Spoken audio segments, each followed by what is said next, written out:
মানুষ যদি দিনদার থাকে, 40টা মানুষ যদি মুত্তাকি থাকে, 40টা মানুষ যদি আল্লাহওয়ালা থাকে, ওই 40টা মানুষ আল্লাহওয়ালার কারণে আল্লাহ রাব্বুল আলামিন ওই মাইয়াতের মাগফিরাত করে দেন, আল্লাহ তার গুনাহ মাফ করে দিবেন। এটা হাদিসের কথা। এবার জানাজার নামাজ আমরা দাঁড় হয়েছি, কত লোক তো এই নিয়াতে দাঁড় হয় হবে, মোড়ল মরে গেছে, হাজি মরেছে, মুলবি মরেছে, জানাজা না পড়তে যেত কি বলবে, হ্যাঁ যেমন আজ কাজে জানাজা পড়বো, এই যে দেখেন লোক কি বলবে, এরকম করে জানাজা নামাজ পড়ে লাভ পাইবে। শ্বশুর মারা গেছে, শাশুড়ি মারা গেছে, অমুক তমুক মারা গেছে, কি করবো রে ভাই, আজ তো কাজ খুব, কিন্তু না যেতে একটা বদনামের ঘর, সারা জীবন তো কাজ কাম করছি, আজ মরেছে যদি না মাটিতে যাই তো লোক কি বলবে। আপনারা বলেন তো এরকম করে জানাজার নামাজে শরীক হতে গেলে নাকি পাওয়া যাবে ভাই? পাওয়া যাবে? এই কুরবানির মিটারে দেখেন কত ভাই মা খালা এমন আছে, পুরুষটাকে বলবে হরিয়া হরিয়া বলবে, সোহাগে বাপ কুরবানির টাইম চলে আসছে সামনে, ছেলে পেলে কার দুয়ারে তাকাইবে, জি কুরবানি কিনবে না, কার দুয়ারে দেখবে, কার দুয়ারে তাকাইবে, এই দেখেন কার দুয়ারে যে তাকাইবে এই নিয়েতে কি করবে, কুরবানি কিনবে। এরকম কুরবানি কি আল্লাহর দরবারে কবুল হবে? জীবনে হবে না। কো আল্লাহ তাবারক ওয়া তাআলা বলছেন লা ইয়ানালাল্লাহু লুহুমুহা ওয়ালা দিমাউহা ওয়ালাকিন ইয়ানালুহুত তাকওয়া মিনকুম। আল্লাহ রাব্বুল আলামিন বলেন দুনিয়ার মানুষে তোমার কুরবানির গোশত আল্লাহর কাছে পৌঁছে না, কুরবানির খুন রক্ত আল্লাহর কাছে পৌঁছবে না। আল্লাহ রাব্বুল আলামিনের কাছে যেটা পৌঁছবে সেটা হলো তোমার ভিতরে তাকওয়া, তোমার অন্তর, তোমার হৃদয়, তোমার তাকওয়া। তুমি কোন নিয়তে কুরবানি দিয়েছো, এই তাকওয়া কান শুধু আল্লাহর দরবারে তোমার পৌঁছবে। এই মুসলমান, জানাজা কেমন করে পড়তে হবে, জানাজা পড়ার নিয়ম কি, জানাজা পড়ার তারিখাকে কেমন করে জানাজা পড়তে হবে রে ভাই, আজকে আমি আপনাদের সামনে শর্টে ভালো করে কথাটা শুনেন, শর্টে রাখবো জানাজার নামাজ কেমন করে পড়তে হবে। কারণ শুধু জানাজার লাইনে দাঁড় হয়ে গেলাম, ইমাম সাহেব যা করলেন তাই করে দিলাম, ইমাম সাহেব যেভাবে হাত তুললেন তুলে দিলাম, দোয়া জানি না, জানাজার তারিখা জানি না, দোয়া জানি না, কিভাবে জানাজার দোয়া পড়তে হয় জানি না। আমরা যদি বিনা জানাজার দোয়া না জেনে যদি জানাজার লাইনে দাঁড় হয়ে যায়, তাহলে ভাইরে একটু ভাবা চিন্তা করে দেখেন তো, এর কোন নামাজে আল্লাহ রাব্বুল আলামিনের কাছে কোনো দাম হবে না। কেমন করে জানাজা পড়তে হবে? সর্বপ্রথম আপনাকে ওযু করতে হবে। ওযু কিভাবে করতে হবে? নবীজি যেই তারিকাতে যেভাবে ওযু করেছেন সেভাবে ওযু করতে হবে। ওযুতে তো আমি যাব না, কারণ সময় খুব কম, আমার পিছনে আরো দুজন বক্তা আছে, আল্লাহ বাঁচিয়ে রাখে। ওযু কেমন করে করতে হয় কোনোদিন বলবো, যেদিন নামাজের বয়ান আপনাদের সামনে রাখবো। ওযু করলেন, ওযু করার পর এবার আপনাকে জানাজার নামাজে দাঁড় হইতে হবে, কাতার বান্ধে হইতে হবে আপনাকে। কিভাবে লাইন লাগবেন? সুন্দরভাবে আপনি কিভাবে লাইন লেগে গেলেন, আপনি টাকনা থেকে নিচে লুঙ্গি পায়জামা থাকলে উঁচা করে নিলেন, তারপরে ইমাম সাহেব জানাজার নামাজ শুরু করবেন। জানাজার নামাজে আল্লাহু আকবার বলে বুকে হাত বাঁধে, বাঁধে কি বাঁধে না ভাই? হানা বলেন আপনারা। এবার প্রথম আল্লাহু আকবার বলে বুকে হাত বাঁধবেন, কোন দোয়া পড়বেন বলেন তো? কোন দোয়া পড়বেন কি ভাই? কেউ বলতে পারবেন না? আল্লাহু আকবার বলে যখন বুকে হাত বাঁধলেন, তখন এই হাত বাঁধার পর কি দোয়াটা পড়তে হয়? বায়াত বাণী নেই জানাজাতে। জানাজার নামাজে বায়াত বাণী পড়তে হবে না, ভালো করে শুনলেন হাদিসটা। জানাজা আপনি পড়বেন, জানাজার নামাজে বায়াত বাণী নেই, বায়াত বাণী আপনাকে পড়তে হবে না। অন্য অন্য নামাজে আপনি বায়াত বাণী পড়বেন, কিন্তু জানাজার যখন নামাজ পড়বেন তখন বায়াত বাণী পড়তে হবে না আপনাকে। আল্লাহু আকবার বলে বুকে হাত বাঁধলে, হাত বাঁধার পর আউযু বিল্লাহি মিনাশ শাইতানির রাজিম বিসমিল্লাহির রহমানির রহিম পড়ে আপনাকে সূরাতুল ফাতিহা পড়তে হবে, ডাইরেক্ট আলহামদুলিল্লাহ সূরা পড়তে হবে। গোটা সূরা আপনি পড়ে দিলেন, তারপরে বিসমিল্লাহির রহমানির রহিম পড়লেন, দিয়ে আর একটা সূরা গালা পড়ে দিলেন, সূরা ইখলাস পড়লেন, সূরা নাস পড়লেন, কিংবা সূরা ফালাক পড়লেন, যে কোনো একটা সূরা পড়ে দিলেন, এক তাকবীর হয়ে গেল। তারপর আল্লাহু আকবার বলে আবার হাত বাঁধলেন। এবার এই জায়গাতে কি পড়বেন? দুরূদ শরীফ পড়তে হবে আপনাকে। اللهم صل على محمد وعلى ال محمد كما صليت على ابراهيم وعلى ال ابراهيم انك حميد مجيد اللهم بارك على محمد وعلى ال محمد كما باركت على ابراهيم وعلى ال ابراهيم انك حميد مجيد দ্বিতীয় তাকবীর হয়ে গেল আপনার আল্লাহু আকবার দ্বিতীয় তাকবীর আপনি পড়লেন এবারে আপনাকে জানাজার দোয়া পড়তে হবে যেটা আমরা মাসুর দোয়া পড়ি মোটামুটি সবার মুখস্থ আছে কি দোয়াটা আল্লাহুম্মা গফির লি হাইয়িনা ওয়া মাইয়াতিনা ওয়া শাহিদিনা ওয়া গায়বিনা ওয়া সাগীরিনা ওয়া কাবীরিনা ওয়া যাকারিনা ওয়া উনসানা আল্লাহুম্মা মান আহইয়াতাহু মিন্না ফাহইহি আলাল ইসলাম ওয়া মান তাওফাইতাহু মিন্না ফাতাওফাহু আলাল ঈমান আল্লাহুম্মা লা তাহরিমনা আজরাহু ওয়া লা তাফতিননা বা'দা কিংবা ওয়া লা তুযিল্লানা বা'দা এটা হলো কি জানাজার দোয়া আল্লাহকে কি বললেন এটা হলো আরবি কথা আরবি তো সবাই বুঝি না আল্লাহকে বলছেন আল্লাহুম এই আল্লাহ আল্লাহুম্মা গফির এই আল্লাহ তুমি maaf করে দাও আল্লাহ জি তুমি ক্ষমা করে দাও লি হাইয়িনা আল্লাহ যত লোক জীবিত আছে আল্লাহ maaf করে দাও ওয়া মাইয়াতিনা যত লোক মারা গেছে আল্লাহ সবাইকে maaf করে দাও লি হাইয়িনা ওয়া মাইয়াতিনা ওয়া সাগীরিনা ওয়া কাবীরিনা আল্লাহ যত ছোট আছে ওরাকে maaf করে দাও আল্লাহ যত বড় আছে ওরাকে maaf করে দাও ওয়া যাকারিনা ওয়া উনসানা হে রব্বুল আলামিন যত বেটা ছেলে আছে যত বেটি ছেলে যত নর আছে নারী আছে সমস্ত লোককে তুমি maaf করে দাও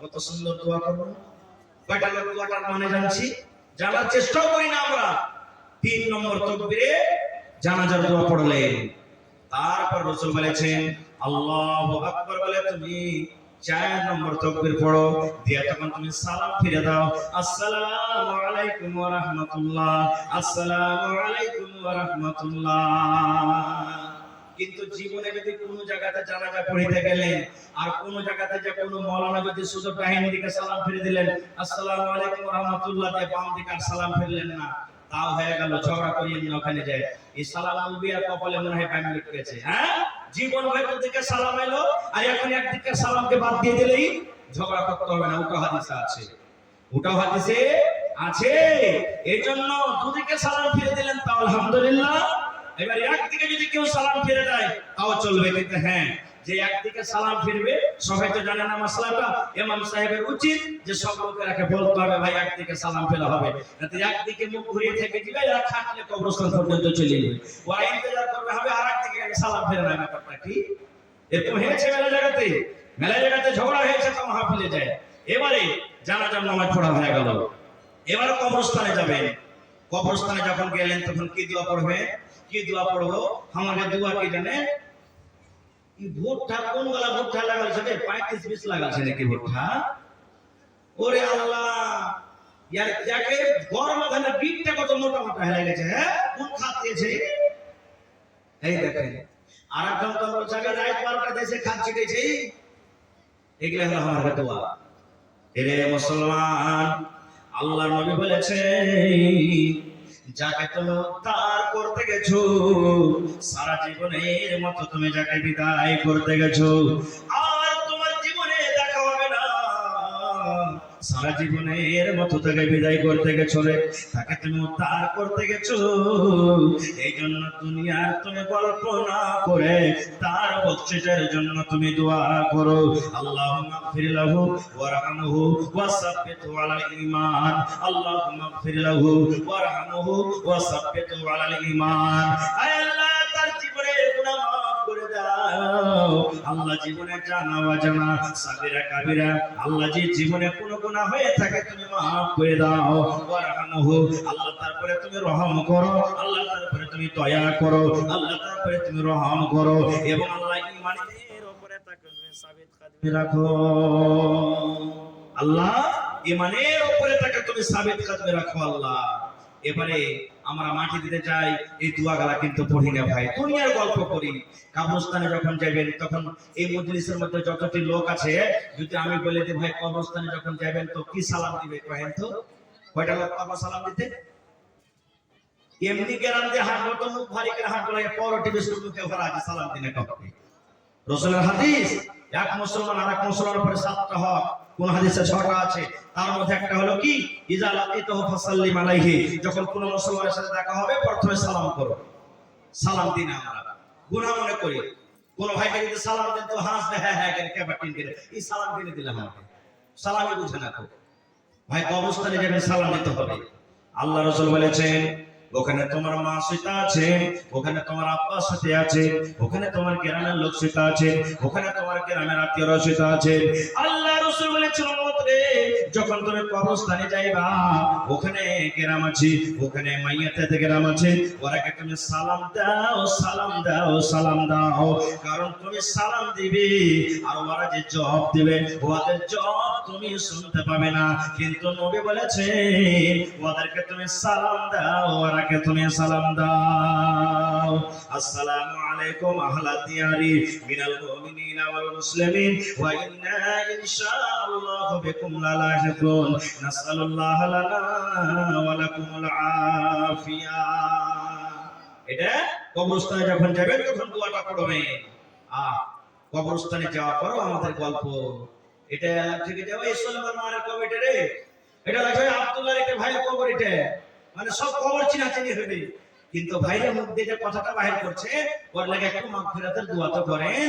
হ্যাঁ, আল্লাহ নবীর জামাই হযরত উসমান রাদিয়াল্লাহু তাআলা আনহু, যে উসমানের নবীকে দুনিয়াতে নবীজি তার ব্যাপারে বলেছেন উসমান তুমি জান্নাতে যাবে, সেই উসমান যখন কবরকে দেখতেন, কবরকে দেখে এত কাঁদতেন চোখের পানিতে সমস্ত দাড়ি ভিজে যেত। সাহাবায়ে কেরাম বললেন আগে উসমান ব্যাপার কি? জাহান্নামে বয়ান হয় তখন তুমি জাহান্নামকে দেখে অত কাঁদো না, যত কাঁদো তুমি কবরকে দেখে কাঁদছো। কবরে কি এমন জিনিস আছে যে কবর দেখতে গেলে তোমার চোখ দিয়ে পানি ঝরতে ঝরতে দাড়ি সমস্ত ভিজে যায়? এই আমার ভাইয়েরা মায়েরা খালারা শুনে এবারে ওসমান গানি কি বলছেন, হে আমার ভাইরা, হে আমার বন্ধুরা, হে আল্লাহ নবীর সাহাবীরা শুনো রে, আল্লাহ রাসূল বলেছেন মানুষের মতের পর, মানুষের মৃত্যুর পর, মানুষের মতের পর সর্বপ্রথম মানুষের মঞ্জিল হবে, স্থান হবে কবর।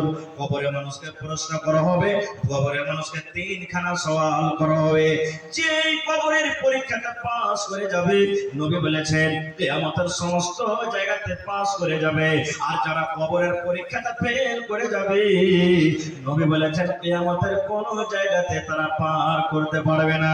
তাই নবী বলেছেন হে আমার উম্মতরা তোমরা কবরের আযাব থেকে বাঁচো, কবরের আযাব থেকে বাঁচো, কবরের আগুন থেকে তোমরা বাঁচো, কবরের শাস্তি থেকে বাঁচো। কি বলে বাঁচবে? নবী দোয়া শিখিয়ে দিয়েছেন আল্লাহুম্মা ইন্নী আউযু বিকা মিন আযাবিল কবরে, আল্লাহুম্মা ইন্নী আউযু বিকা মিন আযাবিল কবরে, আল্লাহুম্মা ইন্নী আউযু বিকা মিন আযাবিল কবরে। দোয়াটা কখন পড়তে হবে রে ভাই? দোয়াটা কখন পড়তে হবে গো মা? যে কোনো টাইমে যে কোনো সময়তে দোয়া পড়বেন, দোয়া মানা নাই। আপনি জলসা শুনে আজকে বাড়িতে চলে যাবেন। हेलो, थोड़ा आवाज बढ़ाइए भाई, आवाज क्या घटाते हो? आवाज बढ़ा के रखिए। আল্লাহ রাসূল বলেছেন দোয়া পড়ার কোনো টাইম নেই রে ভাই। আপনি জলসা শুনে বাড়িতে যাবেন, দোয়াটা মুখস্থ করলেন আল্লাহুম্মা ইন্নী আউযু বিকা মিন আযাবিল কবরে। আপনি মার্কেট চলে যাবেন, হাল বাইতে চলে যাবেন, ঘাস কাটতে যাবেন, মোটরসাইকেল আপনি চলে যান, দোয়াটা পড়েন, দোয়াটা পড়েন। আপনি নামাজ যখন পড়বেন আপনি প্রথমে তাশাহুদ পড়লেন, তারপরে দুরূদ শরীফ পড়েন, তারপরে আপনি আল্লাহুম্মা ইন্নী আযলামতু নাফসি পড়েন, তারপরে আপনাকে সালাম ফেরার আগে আগে দোয়াটা পড়তে হবে আল্লাহুম্মা ইন্নী আউযু বিকা মিন আযাবিল কবরে। আল্লাহ তুমি কবরের আযাব থেকে তুমি বাঁচিয়ে দিও আল্লাহ। যেদিন আমি মরে যাব লোকজন যখন আমাকে কবরের ভিতরে আল্লাহ রেখে দিবে সেদিন আল্লাহ কবরের আযাব থেকে তুমি আমাকে বাঁচিয়ে দিও। আর একটা এর পড়ার খাস টাইম আছে, ভালো করে শুনলেন। আল্লাহ রাসূল বলেছেন যদি কোন মুমিন, যদি কোন মুমিনা, যদি কোন আল্লাহর বান্দা বান্দি ফজরের নামাজের পর 3 বার দোয়াটাকে পড়তে পারে। কোন নামাজের পর? কোন নামাজের পর ভাই? ফজরের নামাজের পর। আপনার কাছে খানি টেনে ভরা আছে নাকি ভাই? কথা যা বলেন আপনারা। আল্লাহ রাসূল বলেছেন ফজরের নামাজের পর 3 বার যদি দোয়াটাকে পড়তে পারেন, এই মত যদি মাগরিবের নামাজের পর 3 বার যদি আপনি দোয়াটাকে পড়তে পারেন, আল্লাহ রাসূল বলেছেন যেমনই ফজরের নামাজের পর আপনি পড়লেন কবর আল্লাহকে বলবেন, কবরের মুখ ফুটে যাবে, কবর আল্লাহকে আল্লাহকে বলবেন মাবুদি ওই কুসওয়াহা মহান ফরিদ আব্দুল্লাহ হালিমা সাইদা আল্লাহ আমার কাছ থেকে পানা চেয়েছে, আল্লাহ আমার শাস্তি থেকে আল্লাহ বাঁচতে চেয়েছে। হে রব্বুল আলামিন আমি কবর আল্লাহ আমি মাটির কবর ওই আব্দুল্লাহ আব্দুর রহমানের জন্য ওই খালেদা সাইদার জন্য আমি সুপারিশ করছি। আল্লাহ যেদিন মরে যাবে আর মরার পর আমার ভিতরে আসবে, আল্লাহ দয়া করে তুমি আমার আযাব থেকে তুমি বাঁচিয়ে নিও। এই মতো মাগরিবের নামাজের পর যখন তিনবার আপনি পড়বেন আবার কবর আল্লাহকে বলবেন রব্বুল আলামিন তোমার অমুক বান্দা বান্দি আমার কাছ থেকে আল্লাহ বাঁচতে চেয়েছে, হে রব্বুল আলামিন মরার পর যেদিন আমার বুকের ভেতরে আসবে আল্লাহ ওই দিন দয়া করে আল্লাহ তুমি আমার শাস্তি থেকে তুমি তাকে বাঁচিয়ে নিও। এটা খাস ফজিলত কখন? ফজরের নামাজের পর আর মাগরিবের নামাজের পর যদি কেউ তিনবার করে পড়তে পারে। তাহলে যদি আরবিতে বলতে না পারেন দোয়াটা আল্লাহুম্মা নাউযু বিকা মিন আযাবিল কবর যদি বলতে না পারেন এই কথাটা বাংলা ভাষাতে বলিয়েন আপনি আল্লাহ জি কবর আযাব থেকে তুমি বাঁচিয়ে নিও, আল্লাহ কবর আযাব থেকে বাঁচিয়ে নিও, আল্লাহ কবর আযাব থেকে তুমি বাঁচিয়ে নিও। এতখানি বলেন তা যথেষ্ট। আরবিটা না পারেন এতখানি বলে দিলেন তা যথেষ্ট। এবারে মাইয়াতকে কবরস্থানে নিয়ে গেলে দোয়া পড়ে দিলেন আপনি কবরস্থানে যাওয়া, এবার আপনি মাইয়াতকে রাখবেন কবরের ভিতরে রাখবেন। কি দোয়া পড়বেন ভাই বলেন সামনে থেকে? কবরে মাইয়াতকে রাখার দোয়া কি?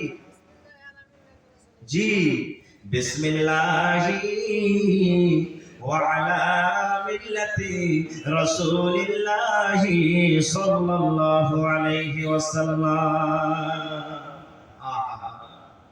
শেষ বিদায় দোয়া। এরপর আর দেখা হবে না, এরপর আর দেখা হবে না।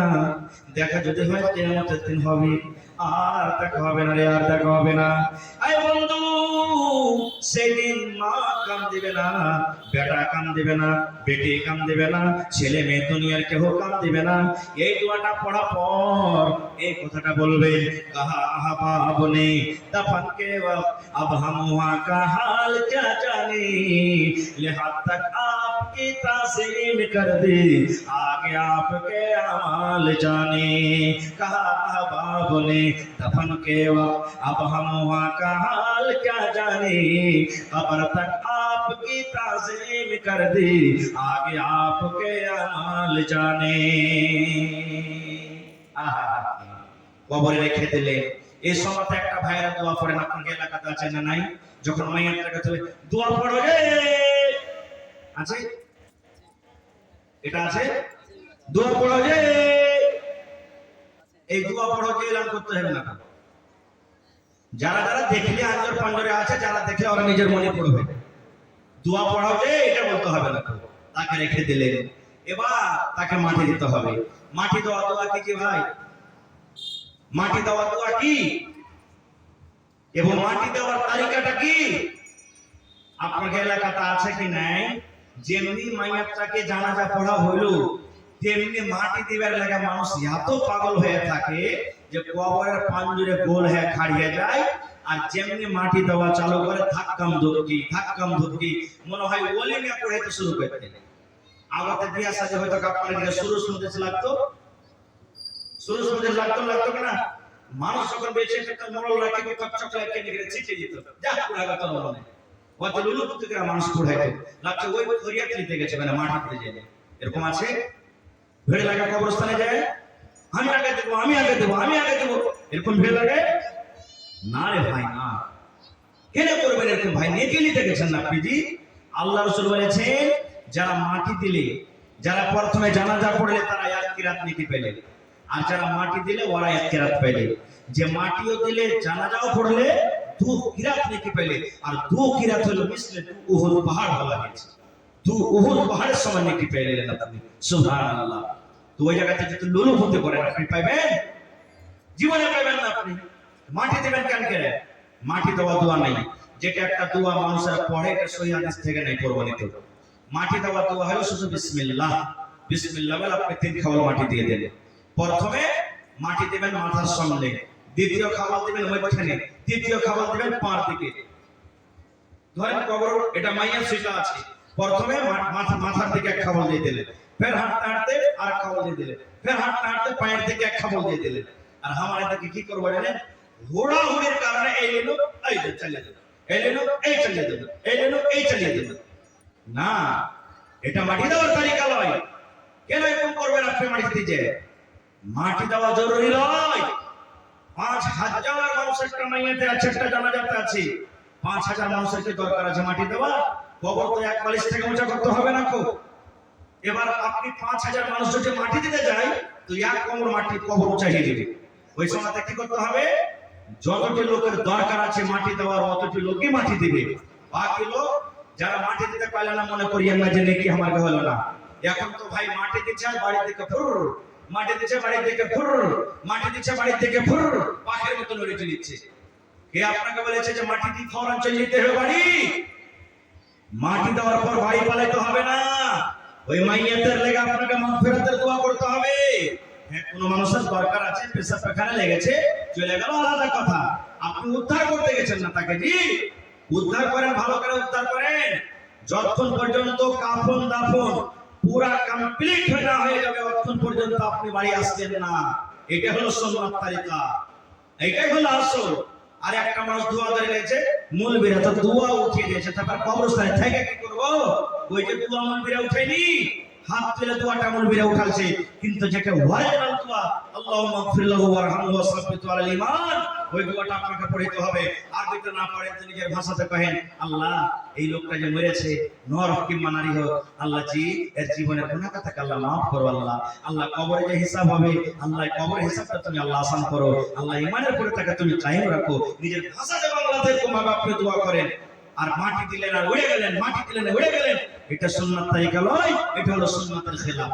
আর একটা আপনার এলাকাতে আছে কিনা জানি না, ধরেন মেলাতে মানুষ আছে, কবর পর্যন্ত যেতে পারে না, এবার পাইছে থেকে বাইরে মাটি দিবে আর ওখান থেকে তো দিয়ে কবরে করে রাখবে।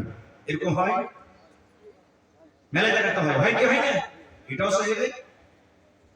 মাটি পাইছে যে দিতে হবে না, কবরের উপরে দিতে হবে, এটাও গলত তালিকা, এটাও আমাদেরকে করতে হবে না।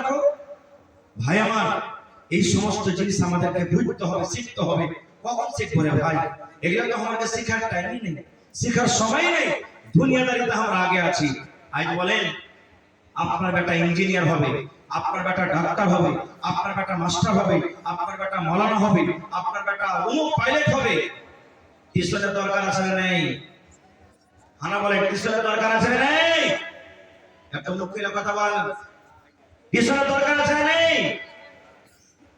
বিনা টিউশনে আপনার বেটা কামিয়াব হতে পারে না। কিন্তু মুসলমান রে, এই জীবনটা যখন শেষ হয়ে যাবে রে ভাই, জীবনটা 60 বছর 70 বছর জীবনটা যখন শেষ হয়ে যাবে, আমাদের নতুন ভাবে একটা কবরে জীবন যে শুরু হবে। ওই কবরের জীবনটার জন্য, কবরের জন্য কয়টা ছেলে মেয়েকে আমরা টিউশন দিই? টিউশন কি আমরা দিই? জীবনে আমরা টিউশন দিই না ভাই। ভাই হযরত আবু হুরায়রা রাদিয়াল্লাহু তাআলা আনহু, আল্লাহর একজন, আল্লাহর নবীর একজন সাহাবী, খুব নেককার সাহাবী, ওয়াসমান হাদিসকে মুখস্থ করতে পারেনি। ওই আবু হুরায়রা যখন মরছেন, চোখে পানি ঝরছে, সাহাবায়ে কেরাম বলছেন, আবু হুরায়রা, ছেলে মেয়ে বলে কি মনে পড়েছে? ছেলে মেয়ে বলে কি মনে পড়েছে যে তোমার চোখে পানি ঝরছে? হযরত আবু হুরায়রা রাদিয়াল্লাহু তাআলা আনহু বললেন, ও আল্লাহর নবীর সাহাবীরা, আমি মরে যাব, আমার মত হয়ে যাবে রে, আমার মত বলে কোনো ডর নাই, মত বলে কোনো ভয় নাই, ছেলে মেয়ে বলে আমার মনে আসেনি, এই জন্য আমি কান্দি রে ভাই। আমার কাছে নেকি অল্প, আমার কাছে নেকি কম, আর আমার সফর হলো লম্বা। আমি কিয়ামতের এত লম্বা সফর কেমন করে কাটবো?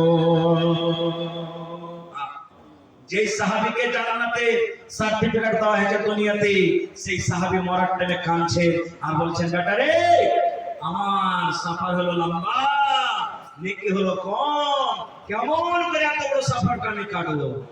আর আমি আপনি তো রাত দিন গুনাহে কি আছি, আমাকে আপনাকে কি করা দরকার? মা মরে গেছে, বাপ মরে গেছে, কোনদিন জিয়ারত করতে গেছি না। যখন যখন কেউ মরে তখন তখন কবরস্থানে চলে গেল মাটি দেওয়ার জন্য, তাছাড়া আর মোকা লাগে না, মোকা লাগে না। না রে ভাই না, মা কবরে চলে গেছেন, আব্বা কবরে চলে গেছেন, দাদা কবরে চলে গেছেন, নানি কবরে চলে গেছেন, বিবি কবরে চলে গেছেন, মাঝে মাঝে দুদিনে, একদিনে, 5 দিনে, না পারবেন সপ্তাহ দিনে, না পারবেন মাসে, না পারবেন 2 মাসে, এই করে করে মুসলমান অবস্থানে আপনি চলে যান। নবী বলেছেন অবস্থানে তুমি যদি চলে যাও, অবস্থানে যেতে গেলে তোমাকে মত বলে ইয়াদ হবে, মত তোমার স্মরণে থাকবে, গুনাহ থেকে তুমি পাপ বাঁচবে, গুনাহ থেকে তুমি বাঁচবে, পাপ থেকে বাঁচবে। এই জন্য তুমি মাঝে মাঝে মাঝে মাঝে কবরস্থান যাও, আর তোমার আত্মীয়রা যে কবরের ভিতরে শুয়ে আছে তাদের জন্য তুমি মাগফিরাতের দোয়া করো। রাসূলের হাদিস। কিন্তু কয়টা লোক আমরা যাচ্ছি ভাই? আমরা যাই না। ভাই মুসলমান, বলার মেলায় কথা আছে, 10টা বেজে গেল, আমার টাইম কতক্ষণ আছে আমি জানি না।